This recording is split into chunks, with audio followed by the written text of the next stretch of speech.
हॉटेलमध्ये सुद्धा इतका सुपर टेस्टी आपल्याला नाश्ता मिळणार नाही, तितका आपण घरामध्येच बनवू शकतो, ते आपल्या घरातल्या साहित्यातच. तर इथे 1 वाटी वाटाणा घेतला आहे मी, फ्रोझन मटर आहे ते. त्यानंतर 1 वाटी मैदा घेतला आहे. चवीनुसार याच्यामध्ये मीठ टाकले.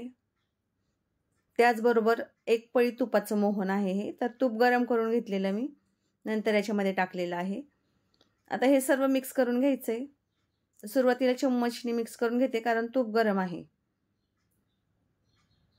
या पद्धतीने चम्मचने मिक्स करून झाल्याच्या नंतर हाताने व्यवस्थित मिक्स करायचं याला आणि थोडं थोडं पाणी टाकत आपल्याला पीठ मळून घ्यायचंय.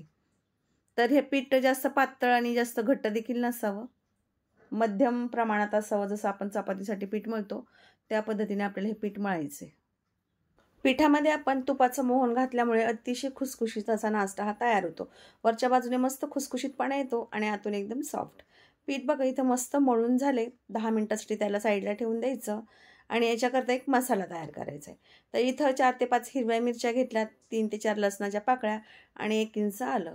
याची पेस्ट आता मिक्सरच्या भांड्यातून करून घ्यायची. जराही पाण्याचा वापर न करता असं दरदरीत मी वाटून घेतलंय. आता याच मिक्सरच्या भांड्यामध्ये हिरवा वाटाणा जो आपण घेतलाय तो टाकायचा आहे आणि पल्स मोडवरती याला फिरवून घ्यायचं आहे.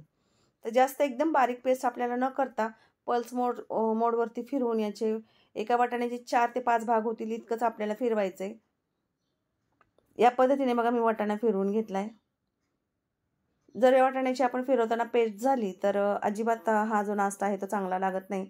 त्याकरता वाटाणा फक्त पल्स मोडवरती आपल्याला फिरवून घ्यायचं आहे. कढईमध्ये तेल टाकलंय, नंतर टाकलेलं आहे जिरं. जिरं तडतडलं की आलं, मिरची आणि लसणाचा ठेचा टाकलाय. आता याचा कच्चापणा जाईपर्यंत आपल्याला व्यवस्थित असं परतवून घ्यायचंय. त्यानंतर याच्यामध्ये हळद टाकायची आणि हळदीचा देखील कच्चापणा जाईपर्यंत हळदीला पण परतवून घ्यायचं. हळदीचा कच्चापणा गेला तर हळदीला उग्र असा वास येत नाही, मस्त भाजली जाते ती. त्याकरता हळद देखील आपल्याला तेलामध्येच परतवून घ्यायची. त्यानंतर आपल्याला याच्यामध्ये टाकायचं आहे फिरवून घेतलेला वाटाणा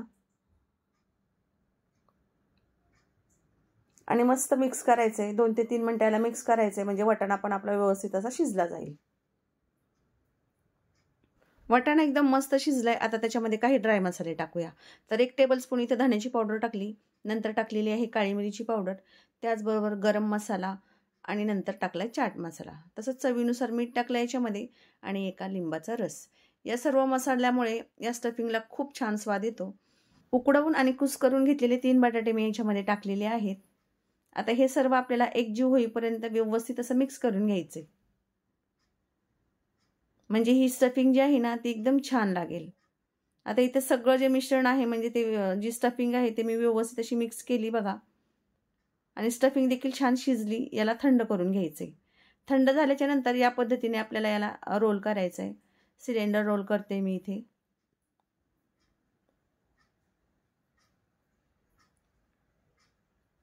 तर याच पद्धतीने मी बाकीचे सगळे रोल तयार करून घेते, म्हणजे आपल्याला नाश्ता तयार करता येईल.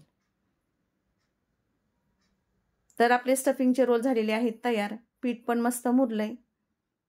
आता या पिठाला पुन्हा एकदा आपल्याला व्यवस्थित मळून घ्यायचे. नंतर त्याचे 4 भाग करून घ्यायचे आणि याची पोळी लाटून घ्यायची.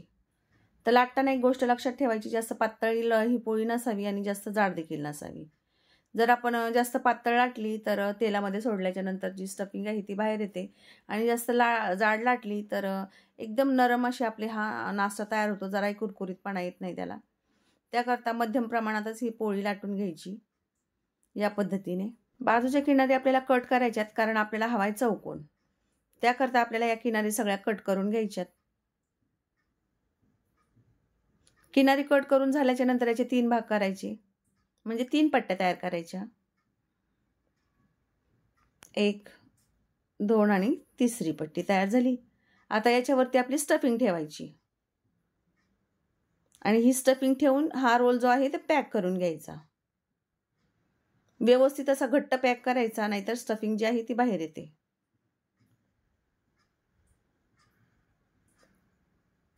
दुसरा रोल देखील आपण असंच तयार करूया.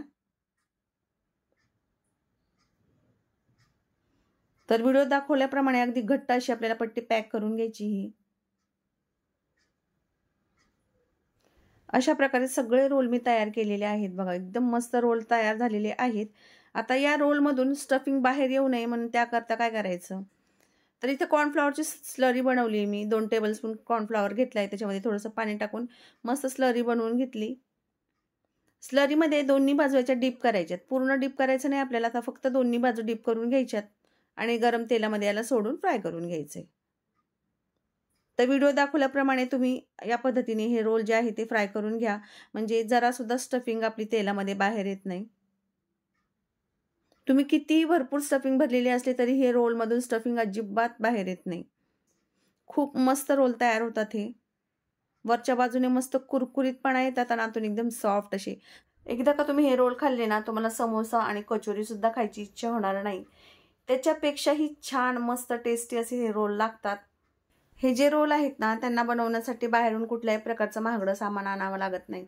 अगदी घरच्या साहित्यामध्ये मस्त कुरकुरीत असे रोल तयार होतात, जे मुलांनाही आवडतील, मोठ्यांनाही आवडतील. मधल्या वेळेत खाण्यासाठी किंवा सकाळच्या नाश्त्यासाठी खूप छान रोल तयार होतात. बाहेरून समोसा, कचोरी वगैरे असं काही आणून खाण्यापेक्षा या पद्धतीने रोल तयार करून आपण खाऊ शकतो. खूप भारी लागतात.